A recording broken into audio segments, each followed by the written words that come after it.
I have the great honor of welcoming you to this afternoon's portion of this extraordinary program.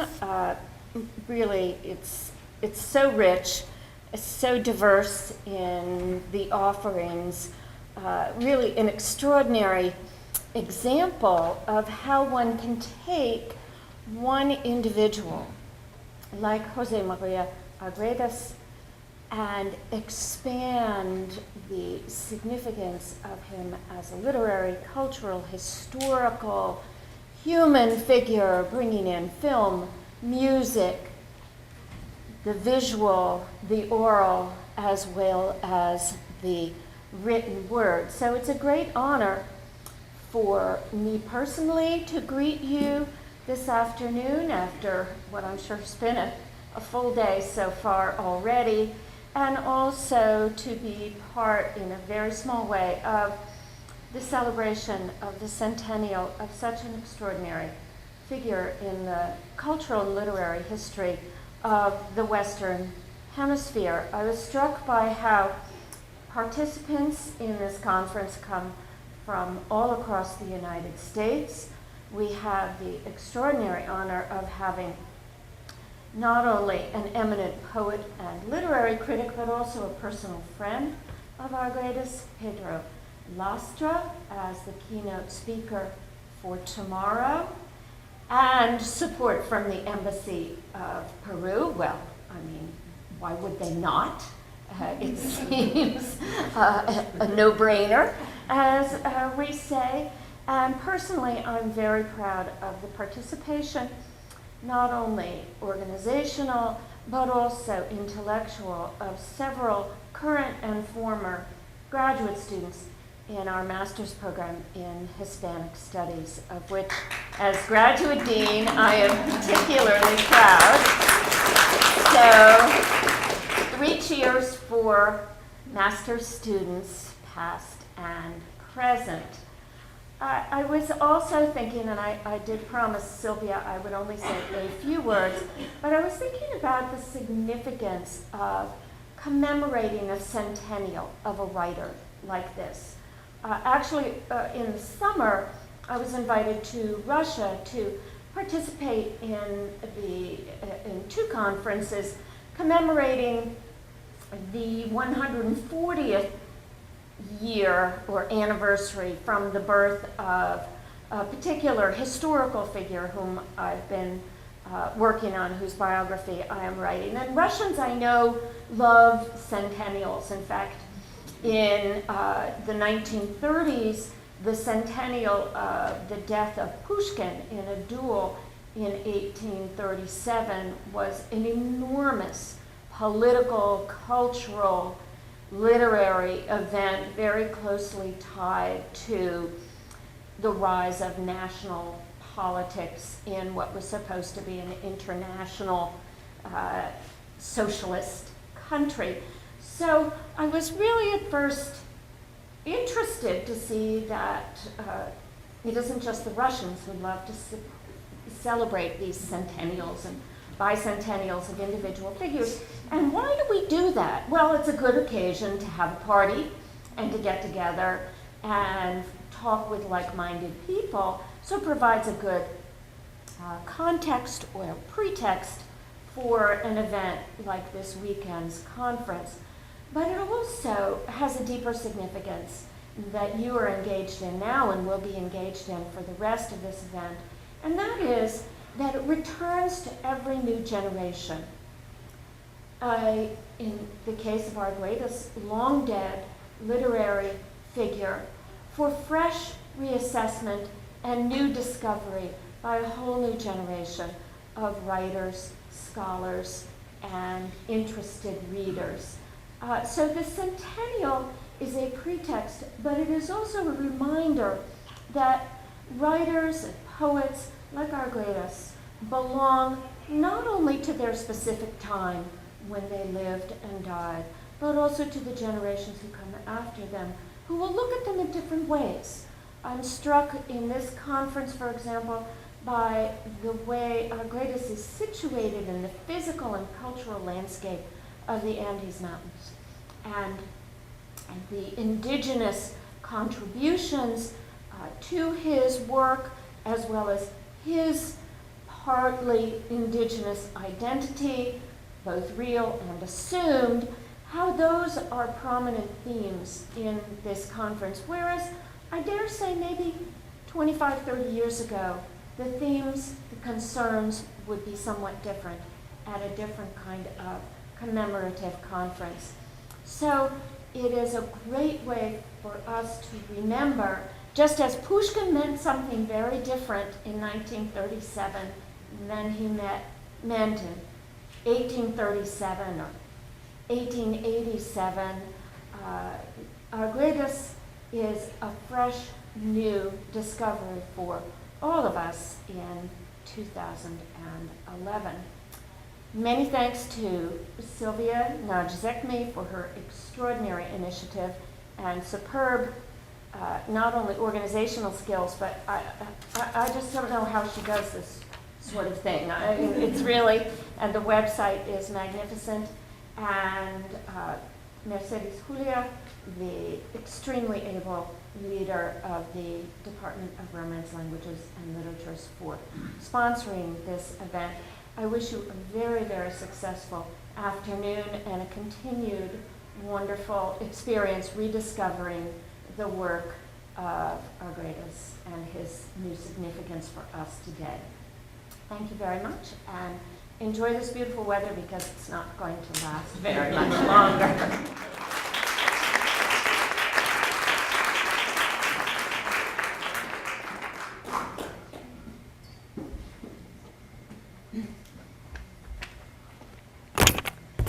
Bueno, buenas tardes de nuevo. No voy a monopolizar el micrófono, que no puedo ver siquiera, por mucho tiempo, pero nada más quisiera decirles que este centenario es sumamente significativo porque da una oportunidad para celebrar no solo la obra arguediana, que sin duda merece toda celebración, sino que además de eso da la oportunidad para abrir o volver a abrir diálogos acerca de la cultura andina y desde muchas perspectivas, desde la literaria, desde luego, pero también desde los estudios culturales y poscoloniales, desde diferentes aspectos. Y yo creo que esta mesa redonda, que es una mesa redonda bastante sui generis porque no tiene mesa, va a darles una visión no solo de la obra arguediana, sino del contexto andino, que son especialistas los participantes de la cultura andina. Han trabajado extensamente no solo la obra arguediana, sino también el contexto cultural de ella. Quisiera agradecer la participación a todos ustedes que han venido a estar con nosotros, tanto los que participan activamente y los otros que participan más pasivamente, quizás activamente con preguntas después. Y quisiera expresar la gratitud a nuestros patrocinadores, 17 departamentos y entidades académicas de la universidad han apoyado esta conferencia y 3 entidades de fuera del recinto universitario. La lista completa está en el programa. Y quisiera agradecer de forma especial el apoyo a la jefa del Departamento de Lenguas y Literaturas Romances, doctora Mercedes Juliá, que continuamente desde su nacimiento apoyó mucho este proyecto de manera tangible e intangible. Y luego mi gratitud va a los colegas del departamento que han hecho todo lo posible, han venido a moderar mesas, han arreglado todo lo que no se ve en las organizaciones, por ejemplo, cómo sustituir clases, cómo arreglar que todo esté bien organizado, dieron ideas fantásticas. Realmente estoy muy agradecida a los colegas que han ayudado mucho. Y finalmente en cronología, pero Estoy muy agradecida y muy impresionada con el trabajo que han hecho los estudiantes de posgrado de nuestro programa, que se han sacrificado mucho, han hecho una labor realmente fenomenal bajo la tutela sabia de Paula Plastic, que organizó todo, que vio toda la organización. Y por favor, echen un vistazo a todos los nombres que aparecen en la penúltima página de nuestro programa, porque ahí aparecen los estudiantes que nos han ayudado a organizar. Bueno, conocieron a algunos en la recepción y varios otros en los paneles que han leído sus trabajos, que creo que han sido de mucho éxito. Bueno, ahora pasamos al programa de la mesa redonda, y esa mesa redonda formarán 3 profesores especialistas de lo andino. Quisiera mencionar Juan Ulises Ceballos Aguilar del Ohio State University. Él se especializa, como he dicho, en estudios andinos, amazónicos y transnacionales. Su último libro fue publicado recientemente en Lima bajo el título Las provincias contraatacan, regionalismo y anticentralismo en la literatura peruana del siglo XX. Luego tienen varios otros libros, ha sido autor o editor o coeditor de muchos otros, y menciono los títulos porque como estamos ante un público docto, es importante. Indigenismo y nación, desafíos a la representación de la subalternidad quechua y aymara en el Boletín Titicaca. Luego tiene un libro sobre el movimiento cloaca, cultura juvenil urbana de la posmodernidad periférica.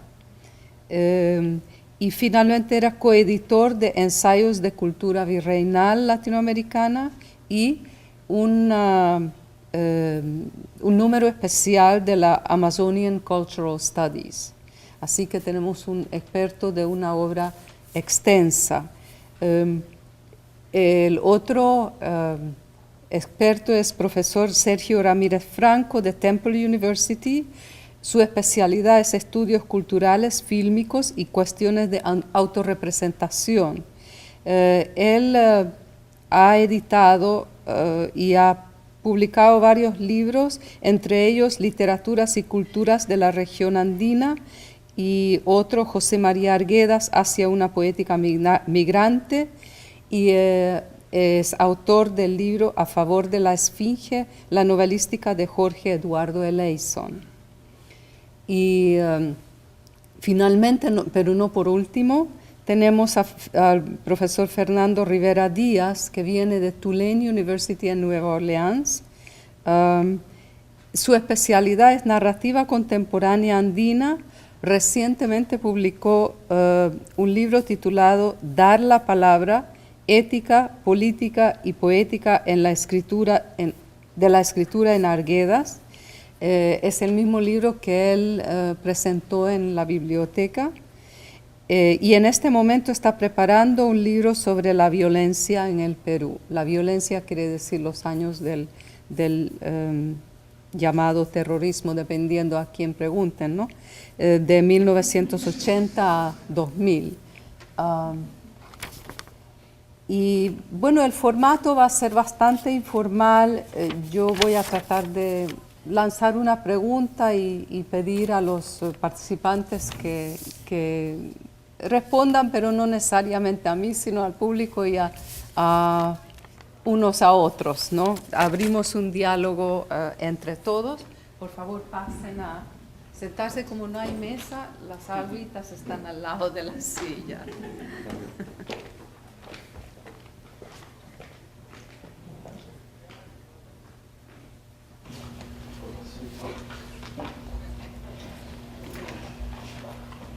Bueno, buenas tardes.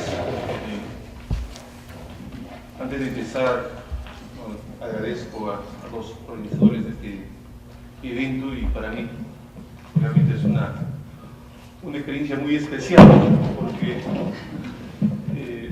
mi penúltimo trabajo fue en Villanova University, ¿no? y tengo muchos recuerdos excelentes, conocí a gente maravillosa, ¿no? Y de algún modo me siento un hijo pródigo, ¿no? Que es bien recibido. Bueno, ante todo quisiera agradecerles a ustedes por estar aquí presentes y en particular a la doctora Nay Segni, que es la que ha impulsado este evento. Creo que es importante que una fecha como la que se está celebrando acá, que es el Centenario de Arguedas, no pase inadvertida. Es parte también de contribuir a crear un diálogo, hacer posible estos ámbitos del debate y la discusión. Y desde ese punto de vista, para mí, más que un honor que lo es un placer estar aquí presente. Muchas gracias. Buenas tardes, mi nombre es Fernando Rivera. En primer lugar, quiero agradecer a la doctora Silvia Nagui, una vez más, por organizar este evento y toda la gente que ha participado y colaborado en llevar adelante este evento.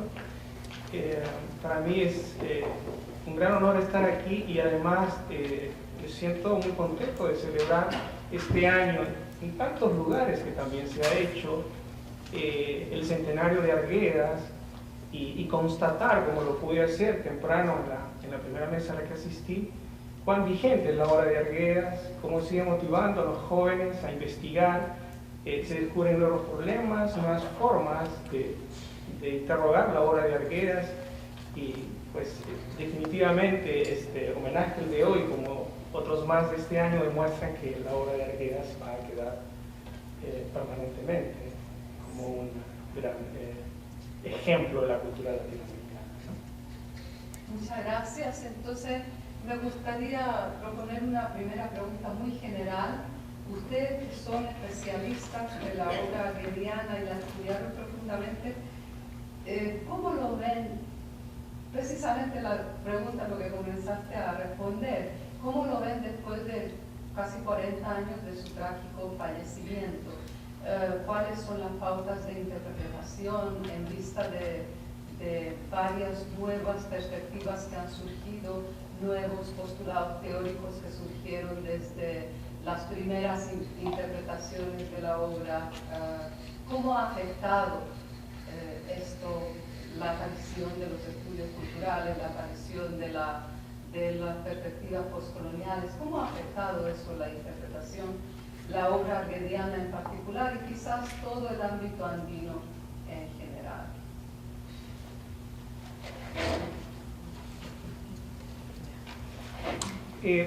A mí me gustaría comentar un poco sobre la recepción de Arguedas a partir no solamente de la lectura de las obras de Arguedas, sino de la lectura de la muerte de Arguedas, ¿no? Es una idea que he estado trabajando. Hay una gran preocupación dentro de la crítica latinoamericana sobre cómo murió Arguedas o por qué se mató Arguedas. Y es una preocupación crítica más que una preocupación de orden social o psicológico.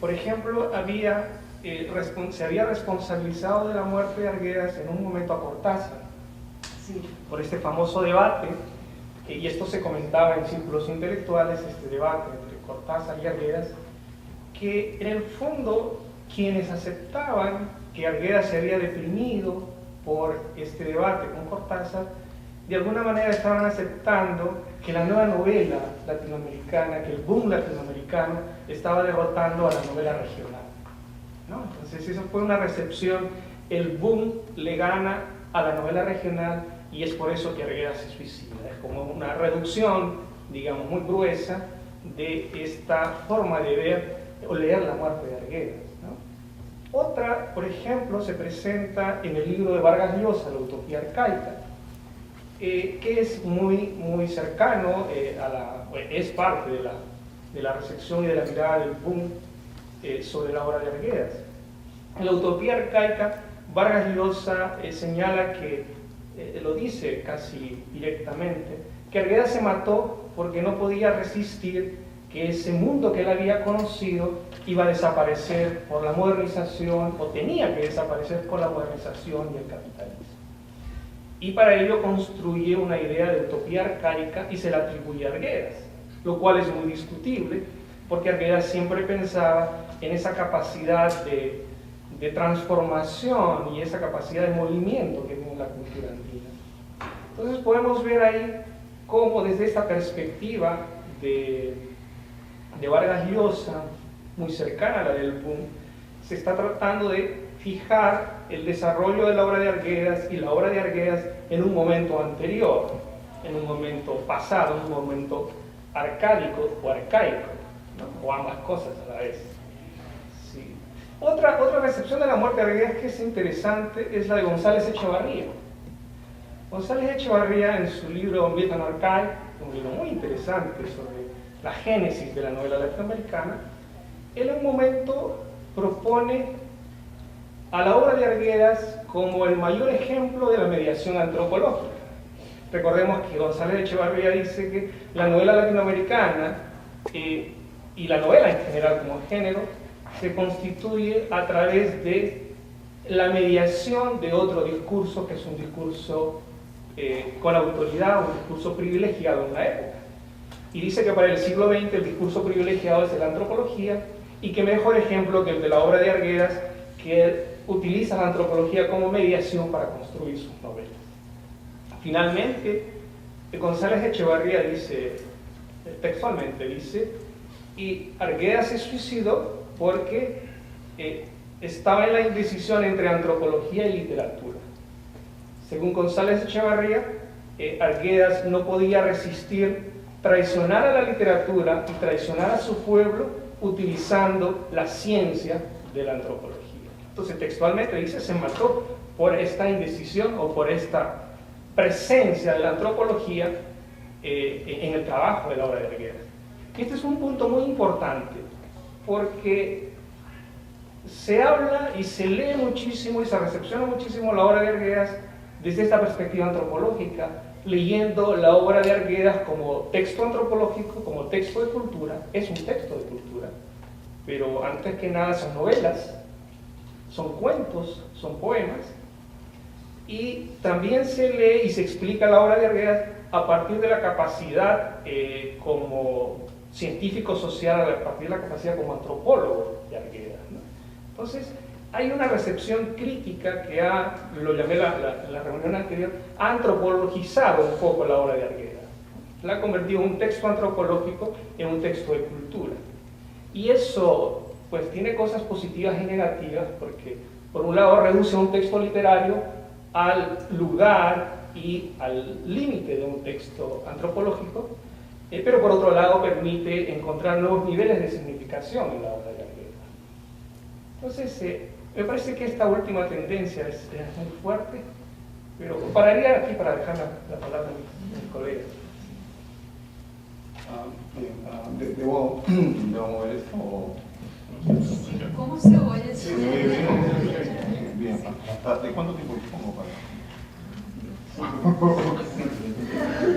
Bueno, es una pregunta bastante amplia, ¿no? Por eso en realidad es una pregunta bastante abierta, pero tratando de ceñirme a la misma, ¿no? Un poco por qué es importante Arguedas aquí y ahora, cuál es la relevancia.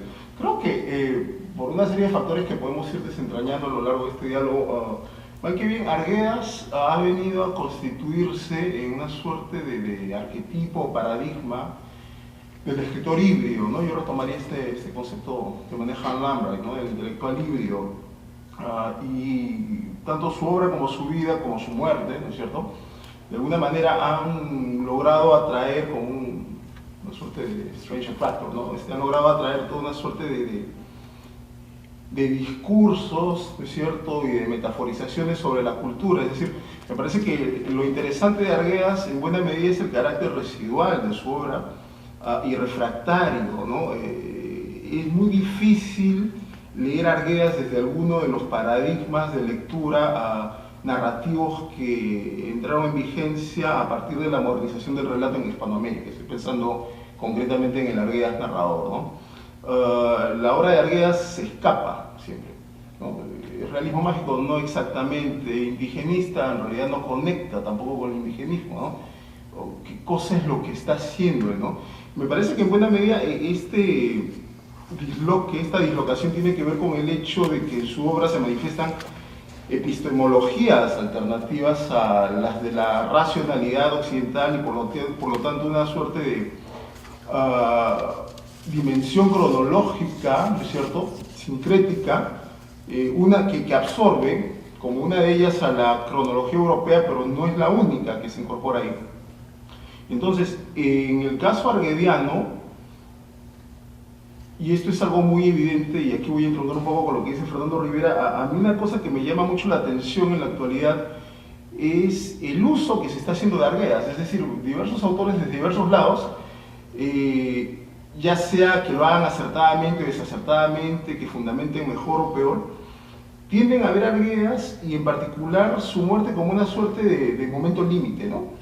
Fernando ha recordado el caso de González Echeverría, podemos recordar también a Moreiras, ¿no?, que señala que el día que Arguedas se mata, en ese mismo día muere el realismo mágico y muere la transculturación, por ejemplo, ¿no? Alcanza su límite último, ¿no?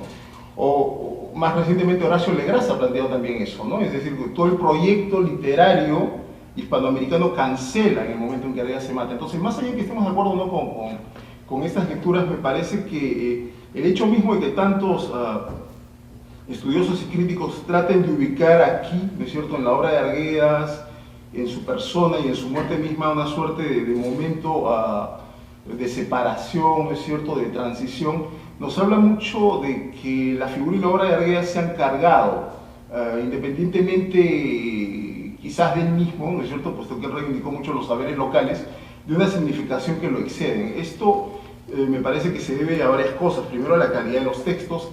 Segundo, a que esta calidad está muy enraizada en una cultura muy específica, lo cual en buena medida es lo que contribuye a hacerla tan difícil de interpretar. Para mencionar algo muy simple, ¿no?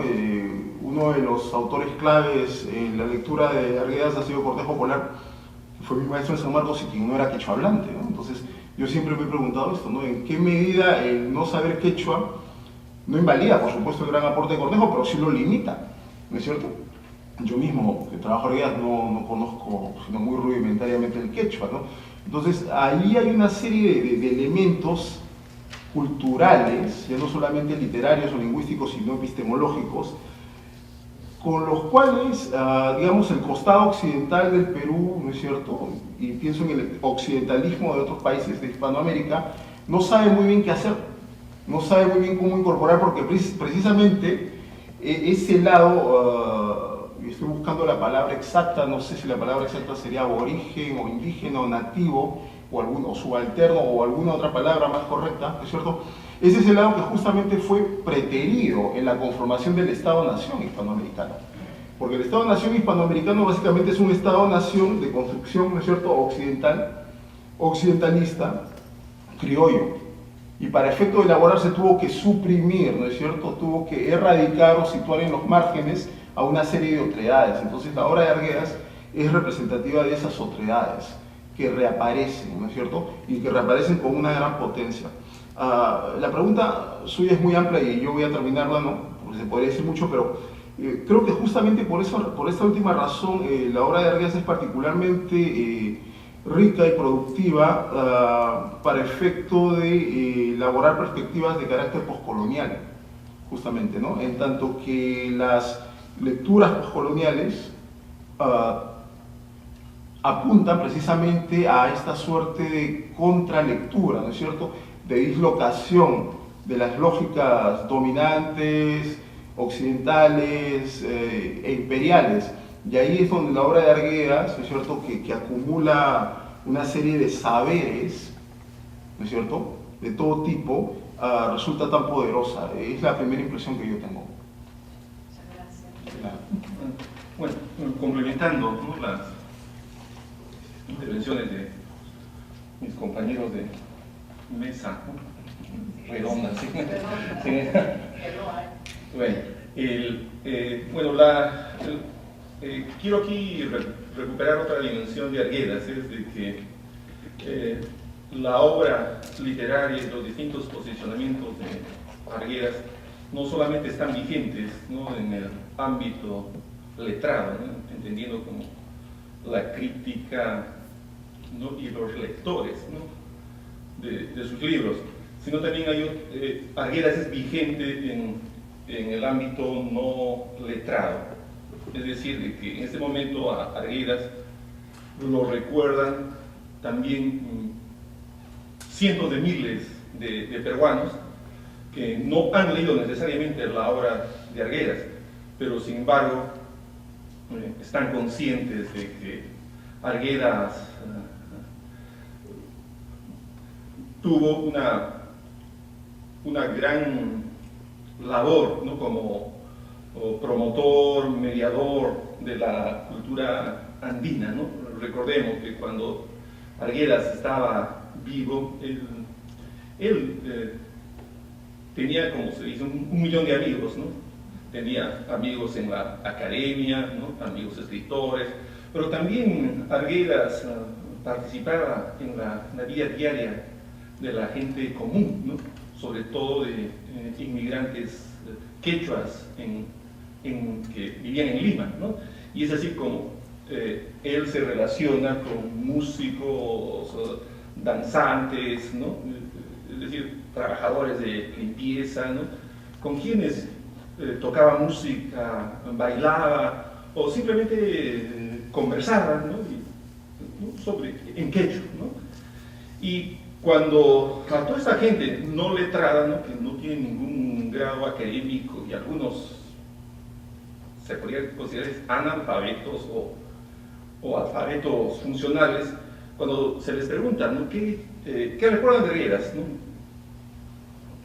Casi 20 años, ¿no?, bueno, más, ¿no?, bueno, 40 años de su muerte, ¿no? Es ese Arguedas de carne y hueso, ¿no?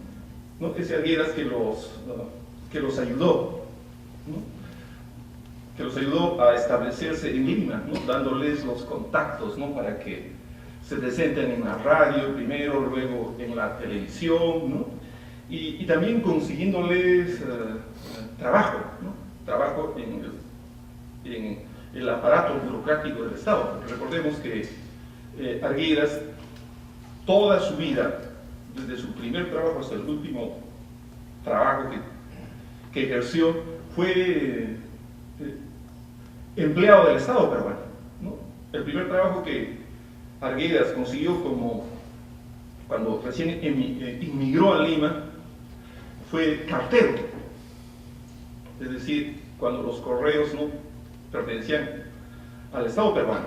Y el último trabajo fue catedrático de la Universidad Agraria. Y si nosotros leemos, ¿no?, su biografía, ¿no?, nos damos cuenta de que continuamente cualquier trabajo que ocupó estuvo relacionado con el Estado.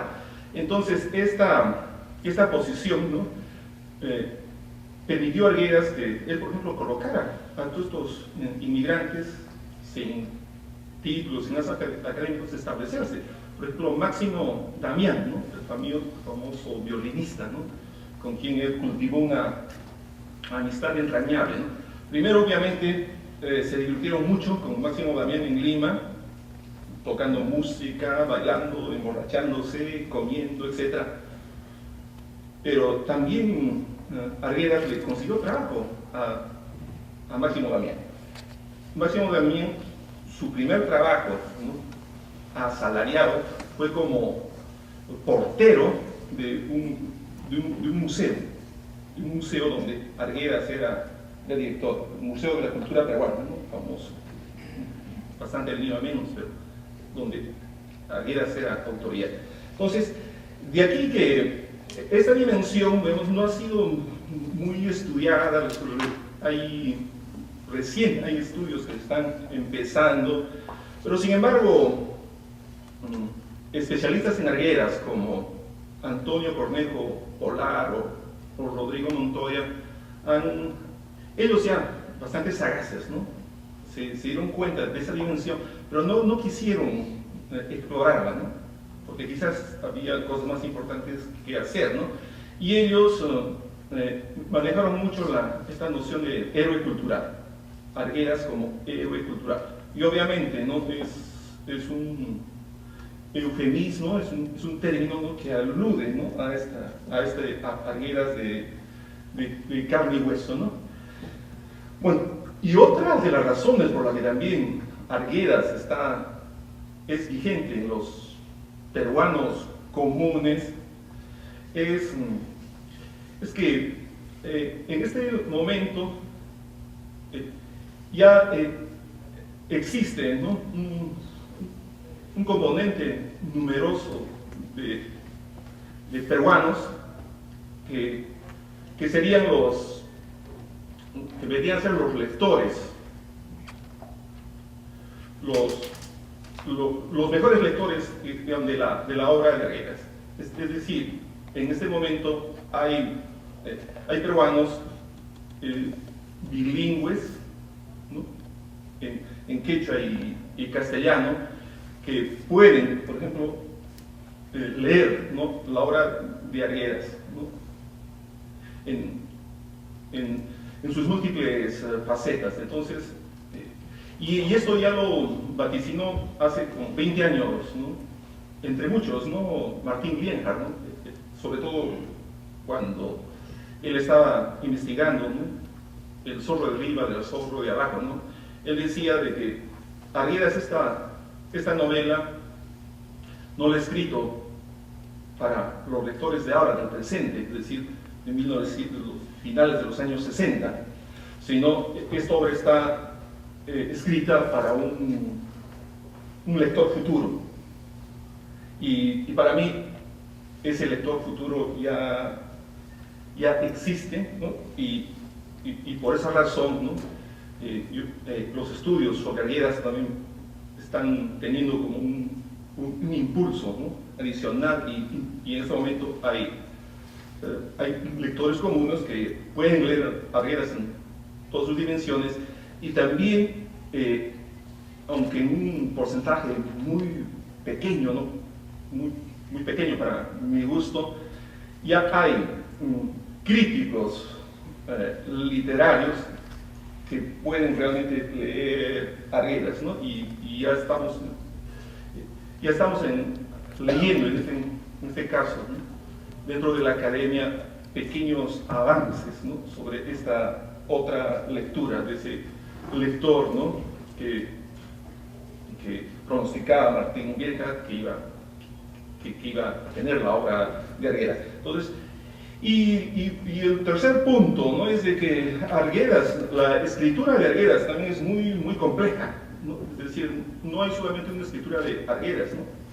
Arguedas, durante su carrera intelectual y su carrera de escritor, tuvo muchas etapas. Y se escribió distintas teorías antropológicas, etc. Entonces, a Arguedas se le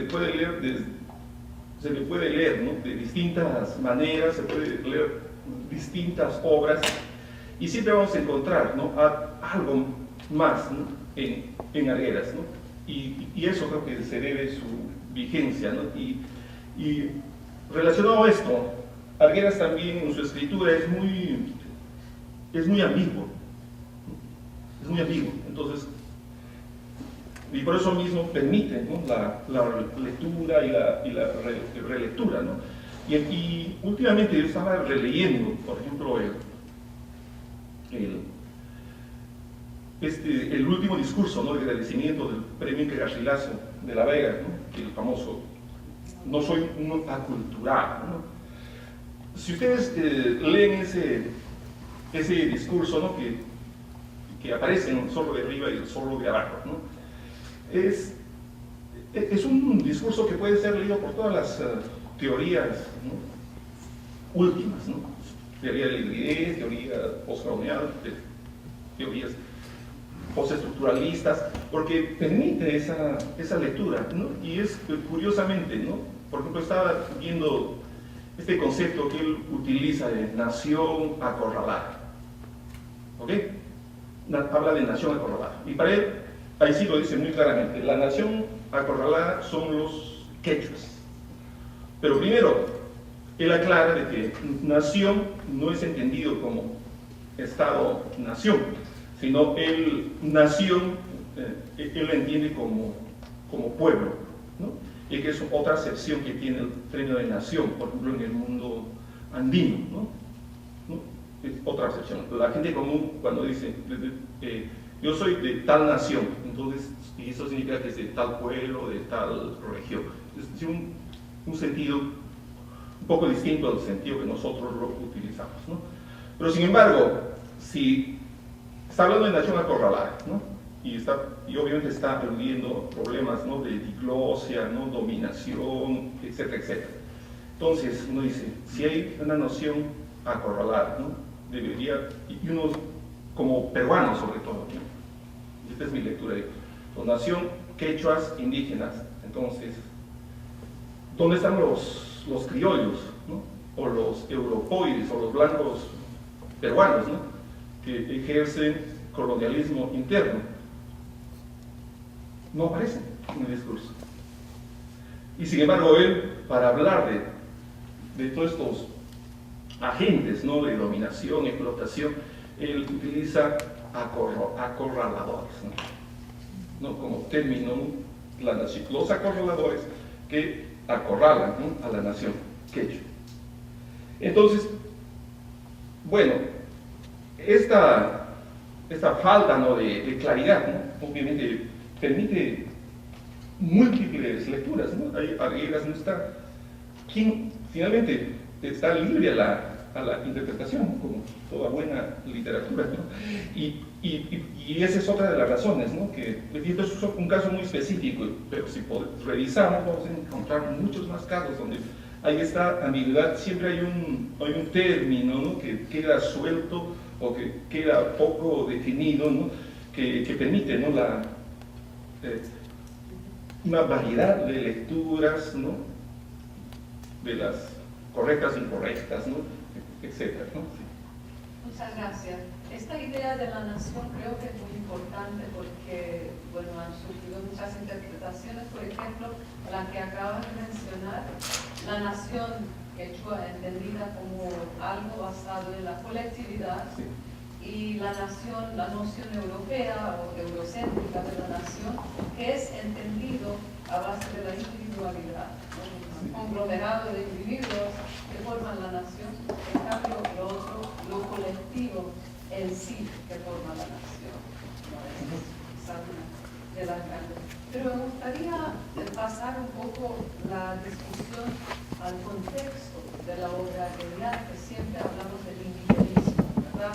Varias etapas del indigenismo que se han distinguido por Tomás Escafadillo y por otros estudiosos, pero si pensamos en el indigenismo como tal, y me gustaría aquí recurrir a la frase de Manuel Scorsese, que él dijo que el indigenismo es una propuesta racista.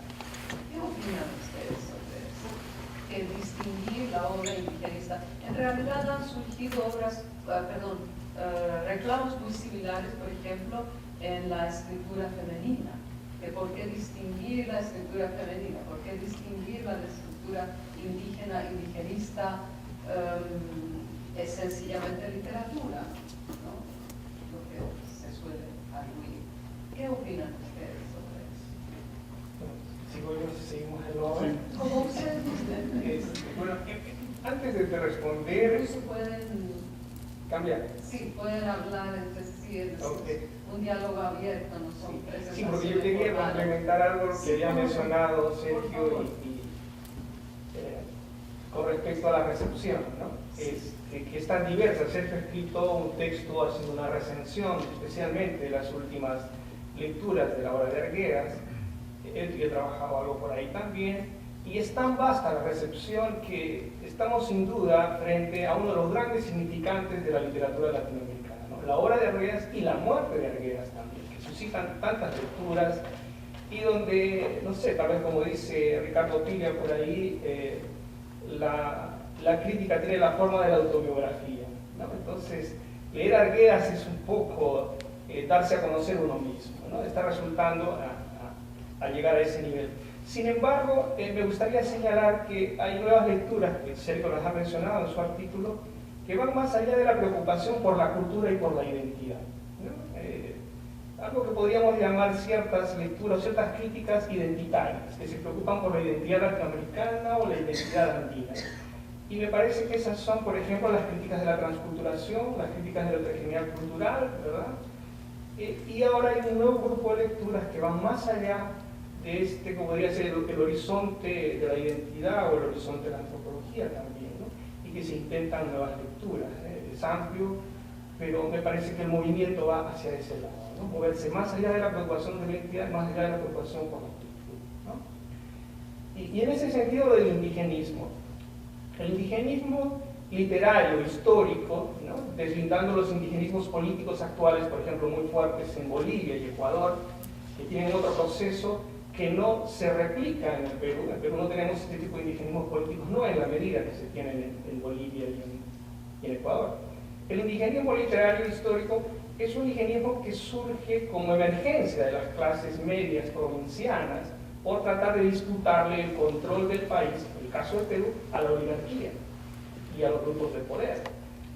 No es, y esto a veces hay que remarcarlo, no es el indigenismo la producción de los propios indígenas o de las comunidades indígenas, ¿no? Bueno, sobre indigenismo y racismo, Sí. y es un tema bastante trabajado y creo que lo que se puede rescatar de esta discusión es de que abre una nueva reflexión y es sobre esos otros escritores o un nuevo grupo de escritores que se vinieron gestando, ¿no? A partir de los 80, ¿no? Es decir, aquellos escritores que estaban igual que Arguedas entre dos mundos, ¿no? y que no necesitaban, ¿no? la intermediación de un escritor letrado, ¿no? para que hablara, ¿no? de su forma de socialización, ¿no? de sus formas de conocimiento, ¿no? Etcétera, ¿no? Y bueno, y en esto Arguedas también en ese discurso, ¿no? de agradecimiento, que yo no soy aculturado, él, bueno, aquí recuperando, ¿no? Te lo dijo Sergio, ¿no? Cuando él se define como soy un quechua moderno. Para mí esta definición es clave, ¿no? Porque en realidad lo que está pasando es de que se está abandonando un término, ¿no? que ya empezó a deteriorarse, que es el término de indígena. Claro que históricamente hay que considerar que el término indígena, si uno hace un estudio, ¿no? diacrónico, ¿no? de los términos, el término indígena fue propuesto en los años 20 aproximadamente, como que se impuso con Mariátegui, ¿no? y todos estos escritores provincianos de clase media, ¿no? que emigraron a Lima o también pues, se quedaron, ¿no? en sus lugares de origen. Y fue propuesto como un gran avance porque lo que estaban tratando de hacer es distanciarse del término indio, ¿no? que es un término que era muy popular en el siglo XIX hasta el siglo XVI, ¿no? cuando se produce la conquista. Y obviamente querían establecer una distancia porque el término indio tenía una carga semántica muy negativa en diversos términos. Entonces, esta nueva generación de intelectuales deciden proponer el término indígena. Pero, como ya lo sabemos, los términos, los lenguajes, ¿no? pierden vigencia, ¿no? Hay que decir a veces las mismas cosas, pero con nuevas palabras, ¿no? Y a fines de los años 70, bueno, con las rebeliones, ¿no? Campesinas, ¿no? Los intelectuales ya sienten, ¿no? de que hay que crear un nuevo lenguaje y indígena que como quedaba muy corto, como que ya no respondía a a las personas de carne y hueso, ¿no? Que estaba representando, y es ahí que Arguera dice, ¿no? Quechua moderno, ¿no? Y hay otras propuestas que también hay, ¿no? Y en este momento, bueno, en el principio del siglo XXI, ¿no? A fines del siglo XX, todas aquellas personas, aquellos seres humanos, ¿no? Que podría aplicarse el término indígena, empiezan a abandonarlo, porque de alguna manera no están dando cuenta, ¿no? de su realidad. Y es aquí donde empiezan a aflorar las especificidades culturales, ¿no? Entonces, por ejemplo, hoy hay una persona que anteriormente era considerada como indígena, dice, bueno, yo no soy indígena, yo soy quechua, yo soy aymara, yo soy masiguenga, yo soy piro, ¿no? Yo soy shuar, ¿no? En la selva, ya no soy indígena. Entonces, y si quieres referirte a mi lengua, a mi cultura, llámame así, ¿no? Y de esta manera se complica todo más, ¿no? Como que en este momento no hay un término, ¿no? Lo suficientemente abarcador, ¿no? Para que dé cuenta de todas estas, de la diferencia, ¿no? De la diferencia cultural, ¿no? Sobre la diversidad que existe en el Perú, ¿no? Entonces, y estamos en eso, ¿no? Porque ya sabemos que el lenguaje, los términos, ¿no? Los conceptos también están cargados, ¿no? Están cargados de muchas cosas, ¿no? El lenguaje no es transparente, sino el lenguaje, ¿no? Da cuenta de dinámicas sociales, ¿no? Y de que ahí muchos hablan, ¿no? De la violencia epistémica, ¿no? Para darse cuenta de que el lenguaje no es inocente, sino que el lenguaje lleva mucha carga, sobre todo los términos, ¿no? Y aquí, ¿no? Argueras también, ¿no? 40 años antes, ¿no? Ya estaban, ¿no? Ya vaticinando lo que se iba, ¿no? a producir, ¿no? 30 o 40 años después, ¿no? Y de ahí, ¿no? Claro que también es una crítica, bueno, hay que situar históricamente el análisis, ¿no? Porque si no uno puede practicar un anacronismo, es decir, uno, por ejemplo, llamarlos racistas a los indigenistas de los años 20, bueno, sí y no, ¿no? Y habría que agrupar, distinguir entre unos y otros, porque es cierto, ¿no? Hay indigenistas racistas, hay izquierdistas racistas, ¿no? Hay progresistas racistas, ¿no? Ya lo sabemos, ¿no? Que en lo más oculto, ¿no? de su alma, de su pensamiento, hay un racismo muy cargado, es decir, las ideologías, ¿no? Las ideologías lo más progresistas que sean, lo más seguras, ¿no? De que haya, ¿no?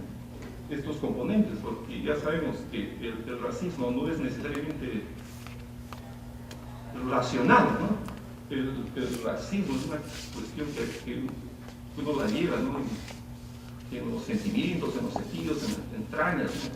Una persona es racista porque se creció, ¿no? En esa educación informal que da la familia, entonces, y hay que vemos, ¿no? Los izquierdistas, ¿no? Los grandes defensores de grandes causas, ¿no? Abrir un poquito, ¿no? Ya su vida diaria, ¿no? Y terminan, ¿no? Teniendo un sirviente, ¿no? Que aquí no le pagan, ¿no? El salario mínimo, o lo hacen comer en la cocina y no comparten la mesa, ¿no? Ese tipo de cosas, ¿no? Que son bastante extrañas, ¿no? Sí. Quizás podríamos distinguir entre el racismo de los autores indigenistas y el paternalismo, es decir, Sí. quizás no sea racismo decididamente, sino una actitud paternalista que correspondía a la época, a los valores de la época. Por ejemplo, como el término indígena que habías dicho que a mi juicio corresponde a los esfuerzos esfuerzos del discurso colonial de homogeneizar un grupo que es muy diverso, como tú dices, aymaras, piros, quechuas, etc. Y la otra cosa es esa insistencia maníaca de la pureza del siglo XIX, es decir, del discurso decimonónico por un lado y por otro lado del discurso colonizador, ¿no? Que insiste en la pureza porque eso es lo que le provee con el modelo jerárquico en términos raciales, en términos de género, en términos diferentes, ¿no? Y en este sentido podríamos pensar en el término indígena, que evidentemente es un término quizás caduco, ¿no? Y Me gustaría agregar algo. ¿Cómo no? Sí, ¿Cómo no? a propósito de la mención que hace Sergio de la mesa redonda y estas opiniones de Luis Fabri, que dice, no, ahora ya no tenemos indígenas, tenemos campesinos, ¿no? Es como una buena declaración de principios, pero recordemos que la mesa redonda es la lucha entre la literatura y las ciencias sociales por ser quién es el discurso que va a, digamos, a discutir el país. ¿Dónde se va a discutir el país? Tradicionalmente se discutía en la literatura, tenemos los ríos profundos, tenemos inclusive la primera novela de Vargas Llosa, pero en esta mesa redonda entran casi en bloque los sociólogos a atacar la novela, y un economista, Fabri, a atacar la novela de Arguedas, disputándole a la literatura, ¿no? el derecho a ser quien discuta o resuelva o proponga soluciones a los problemas del país. Y aparentemente lo consiguen porque salen todos triunfantes, hay un cambio en la autoridad discursiva en el país, pero ese cambio dura hasta lo que señala Julio Ortega en su novela, la novela está del año 82, sobre el caso de Uchucajay, sobre una matanza de periodistas que hubo en la zona de Uchucajay. Se me acaba de el nombre de la novela, Julio Ortega. En esa novela discute, dice, la bancarrota del discurso de las ciencias sociales. Porque si bien es cierto que las ciencias sociales empiezan a llamar a este sujeto como campesino, al momento del informe de Vargas Llosa y sus asesores antropólogos, exceptuando a Millones, que él está diverge en muchos puntos, representan a este campesino como temerosos de la modernidad, como primitivos, como que no quieren acercarse a las ciudades, es decir, todo el contenido de la descripción de estos sujetos campesinos pertenece a esa mirada de la antropología del siglo XIX, donde el campesino es un bárbaro y donde es inepto para la modernidad y además tiene miedo a una vida urbana y moderna, ¿no? Entonces, es en ese momento donde los intelectuales, pues, muy bien intencionados, están a través de esta nueva etiqueta de campesinos continuando con esta misma forma de representar a este hombre, a este sujeto antiguo, ¿no? Porque es una categoría, de nuevo, que cubre un sinnúmero de cosas y estamos otra vez simplificando, homogeneizando, etc. Entonces, ya me voy a ahorrar todas mis preguntas que han quedado, porque yo creo que se nos está pasando el tiempo, así que me encantaría darles una oportunidad más si quieren decir algo en cerrar esta discusión, esta redonda sin mesa. Sí, gustan. A mí no me gustaría dialogar con el público, contestar preguntas. Sí, cómo no. Estaba que las pensando hay. en eso, el problema es que no tengo micrófono, pero si podrían hablar muy fuerte, entonces sería muy bueno. Sí. Sí, tengo una pregunta, una preocupación desde hace un buen tiempo. Siempre hablamos, haciendo resumida cuenta, cuando hablamos de la obra de Arguedas, se habla de llaves indígena, campesino, quechua, ¿no? De la representación del otro, ¿no? Y no se problematiza quién articula el otro, o sea, es decir, ¿qué es Occidente en el Perú? O sea, no sé si hay un trabajo de construcción de eso. Para mí, yo creo que es una tremenda ficción, ¿no? O sea, yo todavía no llego a entender qué cosa es occidental en el Perú. Entonces, no sé si, probablemente estoy diciendo una barbaridad, pero de todas maneras, como andino, ¿no? Me gustaría saber qué cosas es occidente en el Perú. La pregunta más o menos, si puedo resumirla para el público, si lo entendí bien, se supone que el indígena y lo andino es el otro, entonces ¿quién es el uno? ¿Verdad? Más o menos eso sería. Bueno, evidentemente el sujeto colonizador, ¿no? Lo occidental es la lengua, por ejemplo, ¿no? Que se imponen por la fuerza, ¿no? Yo estaba releyendo hace poco las memorias de Neruda, esta famosa ficción que él inventa, ¿no? Los conquistadores españoles se les cayó el idioma, no se les cayó nada, lo impusieron por la fuerza, ¿no? Lo occidental es la ley, por ejemplo, ¿no? Yo pienso en la ciudad letrada, en el peso que tiene lo legalístico, en la mala imagen que tiene, sobre todo a nivel popular, lo jurídico. Ahí creo que donde mejor está ejemplificado esto es justamente en otra gran novela que tiene que ver con el mundo andino, el mundo de Sancho y Ajena, ¿no? Con la ley para despojar, justamente, ¿no? Para utilizar triquiñuelas mediante un lenguaje, ¿no? Que articula conceptos y categorías. Evidentemente económico también, lo occidental sería también en parte, insisto, lo católico, en parte, digo, ¿no? Porque había una serie de fenómenos de sincretismo religioso, ¿no es cierto?, a partir de sujetos no solamente andinos, ¿no?, también en la zona de la selva, en fin, ¿no?, en los cuales ellos de alguna manera resemantizan, ¿no es cierto?, lo que les llega. Pero yo diría que estas instancias siguen teniendo vigencia en el contexto peruano. Se mencionaba, ¿no es cierto?, hace un momento respecto al apoyo, ¿no es cierto?, que se está dando en la celebración de Arguedas. Bueno, eso se debe en buena medida a que ha habido un cambio de gobierno, ¿no? Porque, por ejemplo, este año, de hecho, el gobierno que salía se negó a considerar, ¿no es cierto?, este año, que es el centenario de Arguedas, como año de Arguedas en el Perú, ¿no? Eso no es casual, ¿no? Y es que definitivamente Arguedas representa una posición contestataria. Y por eso me parece a mí, ¿no?, su posición de héroe cultural, ¿no?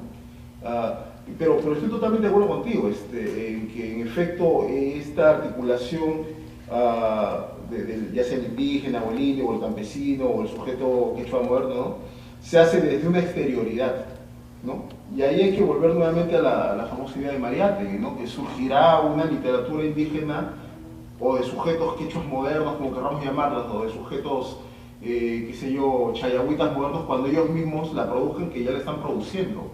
Pero ahí volvemos nuevamente también, creo yo, al problema, al combate por la lucha representativa, ¿no? En el contexto de la cultura peruana y de la literatura peruana, lo canónico a través de sus vías de reproducción cultural, vía la escuela, vía, ¿no es cierto?, la educación, vía la universidad, segrega, ¿no? Eso está bastante claro, ¿no? Yo recuerdo cuando se hizo una famosa antología de poesía peruana en los años 80, y alguien comentaba, bueno, esta antología de poesía peruana, todos los que aparecen acá o son limeños o son provincianos pero instalados en Lima hace mucho tiempo. ¿Qué pasa con todo lo que produce gente que no está ahí? ¿No es cierto? Entonces ese centralismo me parece que también se vincula, ¿no? Yo sé que mi respuesta es un poco nebulosa, pero yo lo vería así. Creo que tu pregunta es perfectamente dislocadora. ¿Otras preguntas? Sí, yo tengo una pregunta. Aquí, bueno, creo que ya se ha mencionado mucho, ¿no? Entonces no sé si sea un poco redundante. Yo tengo, por ejemplo, al ver, bueno, lo que decía Mariátegui, ¿no?, de que esta es literatura indigenista, neoindigenista, pero no indígena, porque solo surgirá cuando el indígena sea capaz de producirla. Bueno, en mi panel comentábamos que bueno, lo indígena, lo que va con lo indígena sería como la oralidad, ¿no? La escritura vendría a ser más occidental. Por lo tanto, bueno, no sé, a lo mejor es viendo desde este punto de vista no sé, si el indígena llega a poder dar esta literatura indígena, realmente no sería más, o sea, no hay, en Arguedas, por ejemplo, no hay digamos, un discurso como de exclusión, dado el caso de que, bueno, la oralidad es de los indígenas. Mencionábamos que quizá ya hay literatura indígena, pero literatura oral, la cual obviamente nosotros no conocemos porque, bueno, estamos aquí en un ambiente totalmente occidental. Quizá el discurso de Arguedas no es como un discurso de exclusión, porque el indígena está dentro, digamos, de una forma a lo mejor como de biopolítica. El indígena está dentro del discurso de Arguedas, pero a la vez está fuera, porque, bueno, si el indígena existe todavía, pues él no lee o él no participa del diálogo, el de la literatura escrita. No sé si me explico. No sé si se oyó la pregunta. ¿Sí? ¿Sí?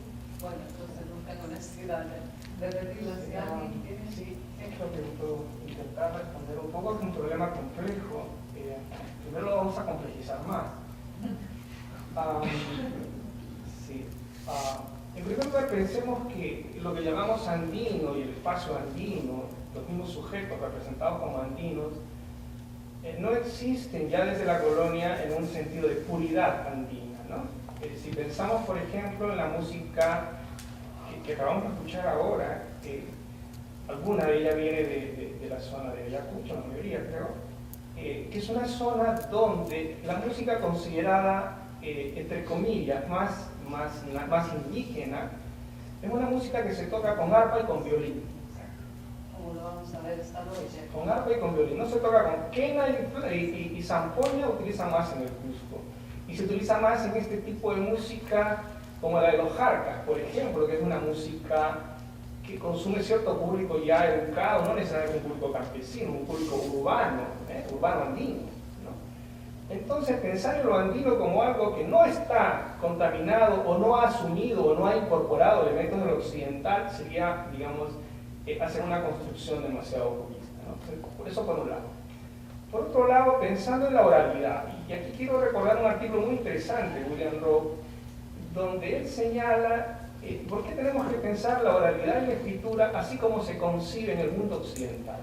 Si en el mundo occidental se concibe la oralidad como oposición a lo escrito, deberíamos tratar de pensar cómo es la oralidad en comunidades donde no existe la escritura nuestra alfabética, sino otras formas mnemotécnicas, otras formas de representar la memoria. Y esa oralidad en esos espacios se construiría probablemente en oposición o en relación a estas formas de memoria o estas formas de codificación. Entonces, ese sentido del oral es distinto al sentido del oral que nosotros entendemos, ¿no?